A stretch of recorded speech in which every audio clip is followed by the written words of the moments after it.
नमस्कार दोस्तों, global TV के इस एपिसोड में आपका स्वागत है और अभिनंदन है। मैं प्रोफेसर डॉक्टर रत्नेश द्विवेदी एक बार फिर हाजिर हूं आपके साथ 138वें एपिसोड के साथ, ग्लोबल और नेशनल राउंड अप के साथ। मेरे साथ आप सुनेंगे तमाम सारी खबरें। शुरुआत करते हैं राहुल गांधी से।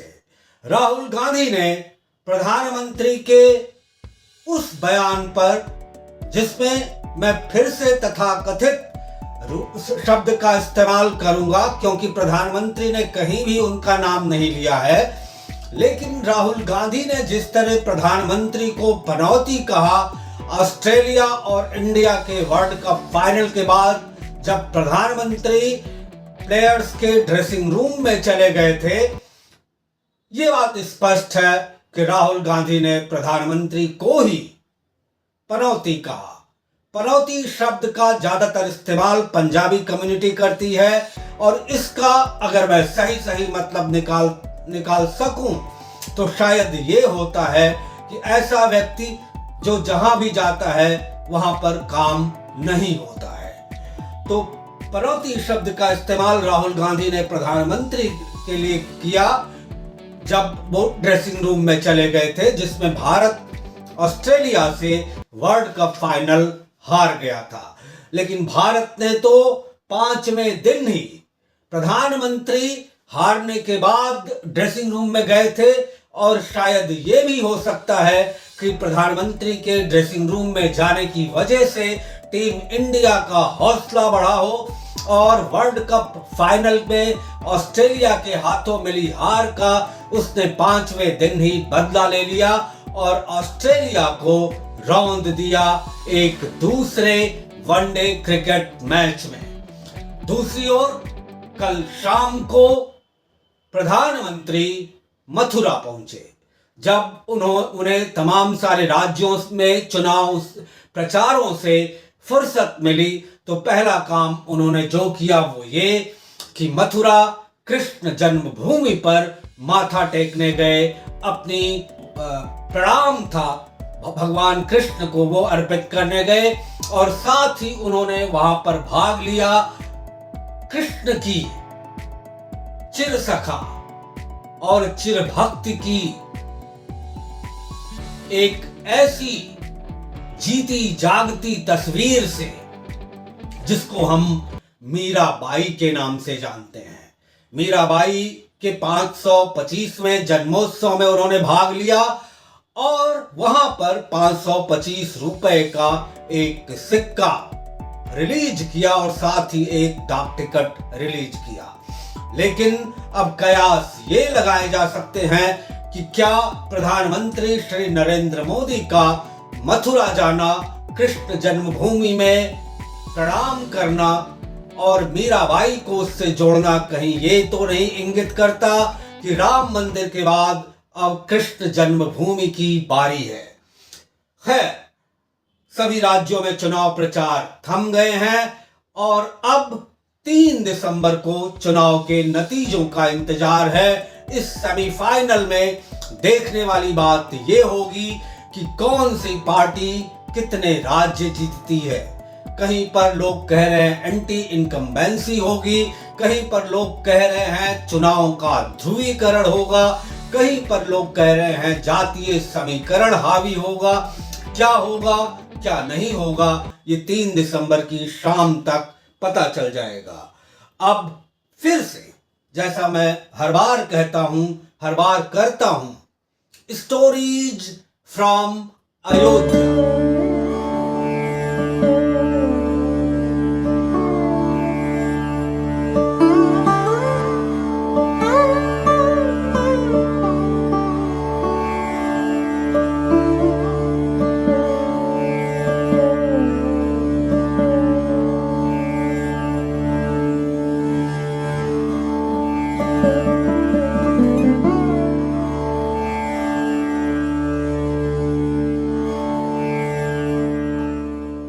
अयोध्या भगवान राम की जन्मस्थली होने के साथ साथ कई सारी कई सारे पुण्य जनों की भी जन्मस्थली है, कई सारे विविध कला जगत से नाता रखने वाले लोगों की जन्मस्थली है। और अगर हम बात करें तो तमाम सारे दर्शनीय स्थल योगी आदित्यनाथ की सरकार वहां बना रही है, जिसमें मैं कई बार कह चुका हूं कल्चरल एम्बेसीज हैं लखनऊ गोरखपुर हाईवे के दोनों तरफ। राम मंदिर तो बन ही रहा है, श्री राम इंटरनेशनल एयरपोर्ट है, बुलेट ट्रेन अयोध्या से होकर जाएगी, अंतरराष्ट्रीय स्तर का रेलवे स्टेशन बन रहा है, अंतरराज्यीय और अंतरराष्ट्रीय बस अड्डा बन चुका है। सोहावल से लेकर अयोध्या में सरयू नदी के राम की पैड़ी तक सरयू नदी के किनारे किनारे एक रोड बनाकर उसके दोनों तरफ सौंदर्यीकरण और लाइटिंग की जा रही है। पुराने दर्शनीय स्थलों में नागेश्वर नाथ का मंदिर, सरयू नदी का तट, काले राम का मंदिर, कनक भवन, हनुमानगढ़ी, श्री राम जन्मभूमि तो शुरू से रही है, और क्षीरेश्वर नाथ, सुग्रीव किला, प्रमोद वन और ऐसे तमाम बिरला मंदिर जो पुराने बस स्टैंड के सामने है, ये सब दर्शनीय स्थल है। साथ ही अगर हम विभूतियों की बात करें तो अवध की राजधानी जब बक्सर की लड़ाई में सिराजुद्दौला अंग्रेजों से मीर जाफर की दगाबाजी की वजह से हार गया था, तो फैजाबाद को ही उसने बंगला के नाम से अवध की राजधानी बनाया था। और इतिहास में अगर हम जाएं, कोसल राज्य की बात करें जो 16 महाजनपदों में से एक था, उसकी राजधानी भी अयोध्या होती रही है। तो इसी अयोध्या में अद्यतन काल में पखावज वादक पागलदास एक ऐसी अद्भुत विभूति जिनके मृदंग और पखावज पर चल रहे हाथ शायद ईश्वरीय तालमेल करते थे। वो कुदऊ सिंह घराना के कई सारे गुरुओं के सानिध्य में शिक्षा दीक्षा पाने वाले एक अविस्मरणीय कलाकार थे। उन्होंने तबले पर भी संगत दी, लेकिन पखावज और मृदंग के वो महारथी थे, गंगा जमनी तहजीब के हिमायती थे। और 1997 में 1920 से लेकर 1997 ये उनका जीवन काल रहा, और इस दौरान उन्हें तमाम सारे अवार्ड्स मिले, कई सारी किताबें लिखी। उनके शिष्य आज भी देश विदेश में पखावज और मृदंग से भारतीय वाद्य यंत्र की शोभा बढ़ा रहे हैं। कल्लू कथिक के नाम से ही जैसे जाहिर है, कथिक थे, कथक के पारंगत थे। कल्लू उनका नाम था बुलाए जाने का, और उन्हें लोग कल्लू कथिक कहते थे। इसके अलावा एक स्थान मैं और भूल रहा हूं, जब इतने सारे स्थानों का नाम मैंने लिया जहां आप भ्रमण कर सकते हैं, जहां अगर आप जाना चाहें तो जा सकते हैं। हालांकि शीर्ण अवस्था में है, लेकिन चूंकि मेरी अपनी जन्मभूमि वही है, तो मैं आपको उस तरफ जरूर लिए चलूंगा। इतिहास बड़ा अनोखा है। इस जगह का नाम है सरयू बाग, और जैसा नाम से जाहिर है किसी जमाने में सरयू नदी वहां तक आती थी। सरयू बाग, जिसको दूसरे नाम आशरफ बाग के नाम से भी जानते हैं, उसका जिक्र कई सारी किताबों में मिलता है।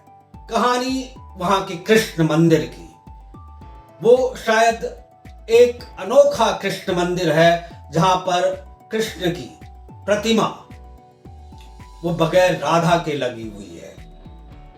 योगेश्वर कृष्ण की प्रतिमा अकेली है, उनके हाथों में बांसुरी है, बड़ा ही मनमोहक उनका आकार है।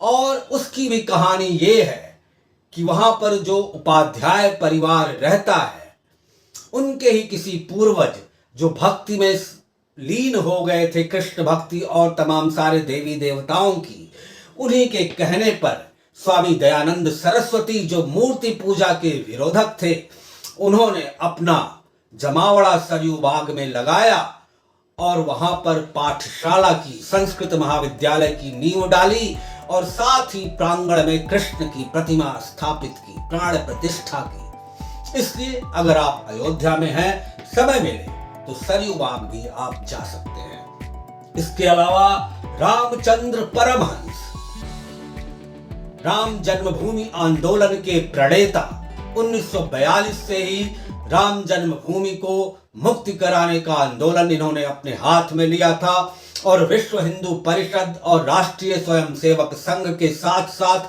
जो भी हिंदू दल उनके साथ जुड़े रहे वो जानते हैं उनके उग्र तेवर के बारे में, किस तरह उन्होंने राजनेताओं को कुछ नहीं समझा और किस तरह राम मंदिर आंदोलन में की ज्वाला को हमेशा देदीप्यमान रखा। उनके प्रयासों में ही अगर हम प्रधानमंत्री श्री नरेंद्र मोदी और तमाम सारे अन्य लोगों के प्रयासों को जोड़ दें तो ये परिणति आज का राम मंदिर होता है। इसके अलावा नृत्य गोपाल दास, मणिराम दास छामनी के महंत, इनके बारे में एक कहानी मैंने सुनी थी कि इनके यहाँ दोनों वक्त, दोनों समय, सुबह और रात में भंडारा होता रहता है।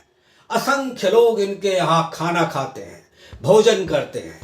लेकिन एक बार ऐसा हुआ कि शाम को भंडारे अन्न गृह से भी अन्न ही नहीं रहा। उन्होंने अपने शिष्यों से पूछा, बहुत पहले की बात है, उन्होंने अपने शिष्यों से पूछा सुबह के भंडारे का आयोजन कैसे होगा। तब तक रात के 10 ही बजे थे। 2 ट्रक अनाज से भरे वहां पहुंच गए और ये कथा बहुत मशहूर है। इसके अलावा सीताराम शरण जी महाराज जो अब जीवित नहीं हैं, लक्ष्मण किलाधीश के नाम से लोग उनको जानते थे, संस्कृत के विद्वान, एक और संस्कृत के विद्वान, वहां के साकेत स्नातकोत्तर महाविद्यालय में प्रोफेसर थे, स्वामी नारायण पांडे। तमाम सारे लोग, बाबा जी महाराज जो अरविंद आश्रम से जुड़े रहे, उड़ीसा के रहने वाले, घूमते फिरते अयोध्या पहुंचे। मौनी बाबा उस समय जो थे सिद्ध महात्मा माने जाते थे, मौनी बाबा, उनका शिष्यत्व ग्रहण किया और फिर पांडिचेरी अरविंद आश्रम के हेडक्वार्टर चले गए। इसके अलावा मौनी बाबा स्वयं और तमाम सारी ऐसी विभूतियां अयोध्या में पैदा हुई जिनके बारे में अगर लिखने बैठें तो शायद लेखनी थक जाए। अयोध्या से ही जुड़ी कुछ और हस्तियों की अगर हम बात करें तो कवियों में प्रख्यात कवि कुंवर नारायण अयोध्या से ही थे। राजनेताओं में समाजवाद के भारत में प्रणेता डॉक्टर राम मनोहर लोहिया, वो भी अयोध्या से थे। प्रख्यात कांग्रेसी और समाजवादी चिंतक आचार्य नरेंद्र देव, वो भी अयोध्या के ही थे। पत्रकारों में कई सारे पत्रकार भी हुए हैं, लेकिन जिनका मैं यहां जिक्र करना चाहूंगा वो जाने माने गांधीयन और इतिहासकार, बीबीसी हिंदी सेवा के लंदन और दिल्ली में भूतपूर्व editor in chief Madhukar Upadhyay, जिनका सरयू बाग से भी नाता है। और अध्यात्म जगत में एक और अगर मैं जोड़ सकूं, अयोध्या से थोड़ी दूर 50-55 किलोमीटर गोंडा में छपिया एक जगह है, जहां के ही एक बच्चे ने, जिसका नाम बचपन में घनश्याम पांडे होता था और जिसने गुजरात जाकर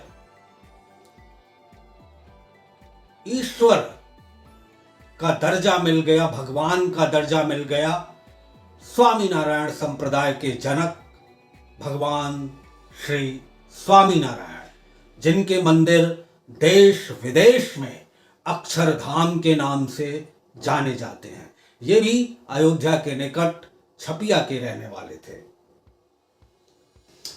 अब बात करते हैं अंतरराष्ट्रीय पटल की।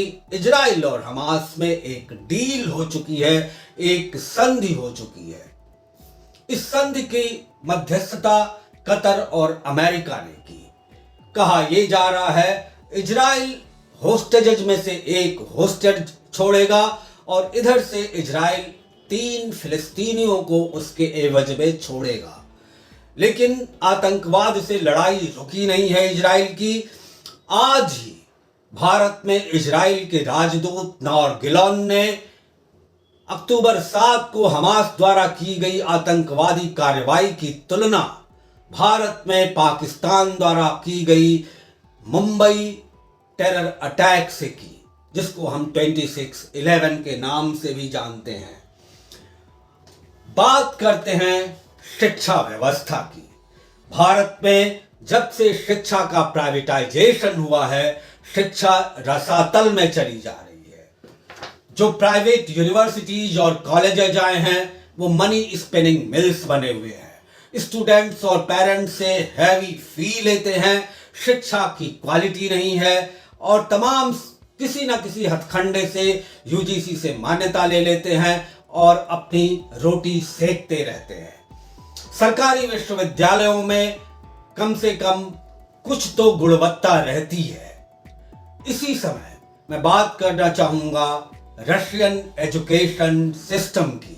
कोल्ड वार के बाद, सोवियत संघ के विघटन के बाद रशियन इकोनॉमी भले ही तहस नहस हो गई हो, लेकिन रशिया का एजुकेशन सिस्टम अभी भी परचम लहरा रहा है।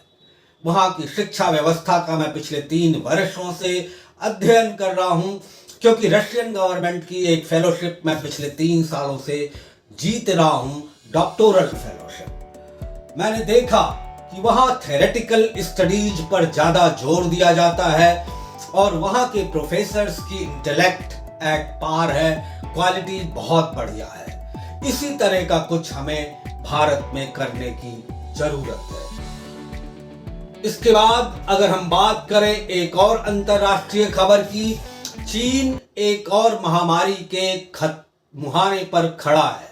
जी हां, बीजिंग से 700 किलोमीटर दूर एक छोटे से शहर में एक अजीब सी बीमारी बच्चों में फैली है, जो मिलती जुलती तो न्यूमोनिया से है लेकिन उससे तेज फैलती है, जिसमें सांस लेने में दिक्कत, फेफड़ों में सूजन, तीव्र ज्वर और तमाम सारे ऐसे लक्षण है। कहा यह जा रहा है उस छोटे शहर से जब बेड्स नहीं मिल रहे हैं, इतने ज्यादा पेशेंट्स हो गए हैं, तो उन्हें बीजिंग ट्रांसफर किया जा रहा है।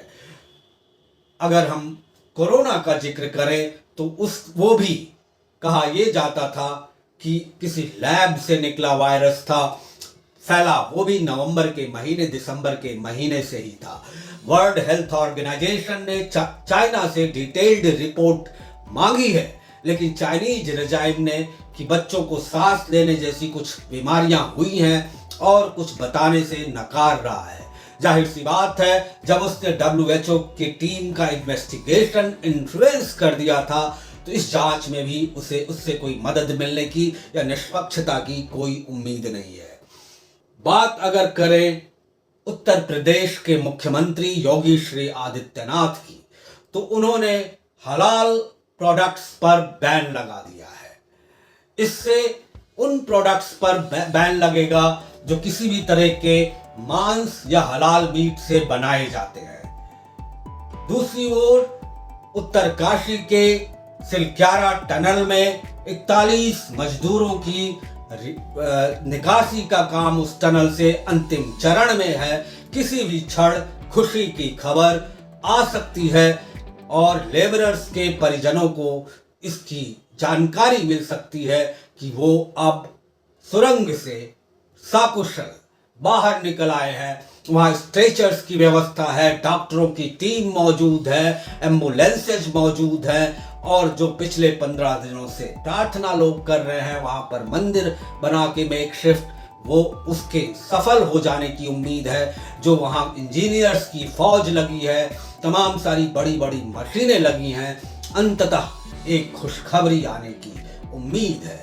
ये एपिसोड 24 नवंबर को रिकॉर्ड किया गया, उसके बाद इसे पोस्ट प्रोडक्शन में भेज दिया गया और जैसा टेलीविजन या सिनेमा में काम करने वाले लोग जानते हैं, पोस्ट प्रोडक्शन में टाइम लगता है, समय लगता है, एडिटिंग में समय लगता है, तो ये 2-3 दिन समय लग गया।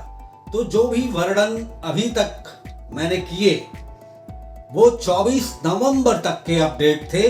24 नवंबर को ये रिकॉर्ड किया गया था। उसके बाद कई सारी घटनाएं हुई, जिसमें सबसे महत्वपूर्ण तो ये है कि कल ही इस बात का पता चला कि जो ऑगर मशीन मजदूरों के 41 मजदूरों के उत्तरकाशी में सिलक्यारा टनल में जो फंसे हुए हैं पिछले 15 दिनों से, उनके रेस्क्यू में लगी थी, उनके बचाव में लगी थी, वो उसके कलपुर्जे टूट गए हैं। उसका पंखा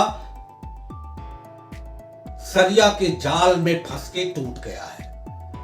तो हॉरिजेंटल ड्रिलिंग जो हो रही थी एक सिरे से, उसे नकार दिया गया है।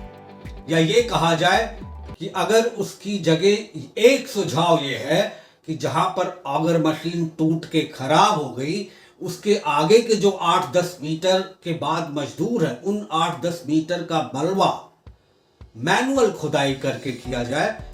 लेकिन सोचने वाली बात तो ये है कि जहां पर ऑगर मशीन कुछ नहीं कर पाई, वहां मजदूर क्या कर सकते हैं। एक दूसरी संभावना जिसकी तैयारी पूरी हो चुकी है, वो सुरंग के ऊपर से वर्टिकल ड्रिलिंग करने के लिए। लेकिन इसमें भी हॉरिजेंटल ड्रिलिंग जो 55-56 मीटर की करनी थी, वर्टिकल ड्रिलिंग 80-82 मीटर की करनी पड़ेगी। उसी तरह के अवरोध वहां भी आएंगे। इसके अलावा क्या ऑप्शन हो सकते हैं, ये वहां मौजूद इंजीनियर्स की टीम बता सकती है, विशेषज्ञ बता सकते हैं। लेकिन अमेरिका से आए भू वैज्ञानिक ने, अर्थ साइंटिस्ट अर्नोल्ड हिक्स ने कह दिया कि जल्दीबाजी करना बेवकूफ़ी होगी, लेकिन पहली प्राथमिकता यह है मजदूरों को सकुशल बाहर निकालना। उन्होंने यहां तक कह दिया कि क्रिसमस तक ये मजदूर अपने घर पे होंगे। और इन सब के बीच, जहां मैं इस एपिसोड में प्रधानमंत्री के मथुरा जाने की बात कर रहा था, 23 तारीख को वो गए थे। इसके बीच कल ही उन्होंने तेजस फाइटर जेट में एक उड़ान भरी है, जिसकी चर्चा हर जगह है। इसी के साथ ग्लोबल टीवी में आज के लिए बस इतना। आगे फिर मिले, किसी मुद्दे पर चर्चा करें। तब तक दीजिए विदा। धन्यवाद।